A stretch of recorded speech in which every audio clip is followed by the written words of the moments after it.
Junior ডাক্তারদের বৈঠকের ডাক দিয়েছেন মুখ্যমন্ত্রী আবারও। কালীঘাটের বাড়িতে এই বৈঠকের ডাক আপনারা জানেন, এবং বিকেল 5টায় কালীঘাটে এই বৈঠকের ডাক। বৈঠকের লাইভ স্ট্রিমিং বা ভিডিওগ্রাফি নয়, শেয়ার করা হবে বৈঠকের মিনিটস। আগের দিনও এই বৈঠকের মিনিটস শেয়ার করার কথাই উঠেছিল। জুনিয়র ডাক্তারদের চিঠি মুখ্য সচিবের, এটাই শেষ চেষ্টা রাজ্যের উল্লেখ চিঠিতে। কথা বলবো, সোমরাজ প্রতিনিধি রয়েছেন আমাদের সঙ্গে। সোমরাজ, এটাই শেষ চেষ্টা রাজ্যের উল্লেখ রয়েছে মুখ্য সচিবের পাঠানো ইমেলে। আবার নিউজ 18 বাংলাকে যখন মমতা বন্দ্যোপাধ্যায় বলছেন, আহ্বান জানাচ্ছেন জুনিয়র চিকিৎসকদের, তখনও তিনি এটাই বলছেন যে শেষ একবার চেষ্টা করে দেখা যাক। এই শেষ থেকে কি নতুন কোনো শুরুর আশা আমরা করতে পারি সোমরাজ?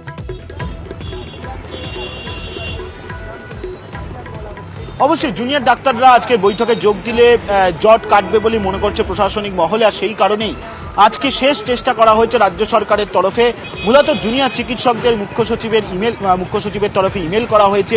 সেখানে স্পষ্টত জানানো হয়েছে যে রাজ্য সরকার ভিডিওগ্রাফি বা লাইভ স্ট্রিমিং নয়, বৈঠকের মিনিটস দেওয়া হবে জুনিয়র চিকিৎসকদের, এবং সেই বৈঠকের মিনিটসে জুনিয়র চিকিৎসকদের সই থাকবে রাজ্য সরকারের প্রতিনিধিরও। এবং তার সঙ্গে মুখ্য সচিবের তরফে পাঠানো ইমেলে এটাও স্পষ্ট করে বলা হয়েছে যে এটাই শেষবারের চেষ্টা, তাদের শুভবুদ্ধির উদয় হোক, তারা আসুক এই বৈঠকে যোগ দিতে, যে বৈঠক বিকেল 5টা থেকে ডাকা হয়েছে মুখ্যমন্ত্রীর বাড়িতে। ইতিমধ্যে জুনিয়র চিকিৎসকদের তরফে ইমেল পেয়েছেন রাজ্যের মুখ্য সচিব, এবং এর পরবর্তী পদক্ষেপ কী হবে সে বিষয়ে আলোচনা চলছে। রাজ্যের মুখ্য সচিব মনোজ পান্ত তিনি এখনো নবান্নে রয়েছেন। ইতিমধ্যেই রাজ্য পুলিশের ডিজি রাজীব কুমার তিনি এসে পৌঁছেছেন মুখ্যমন্ত্রীর বাড়িতে।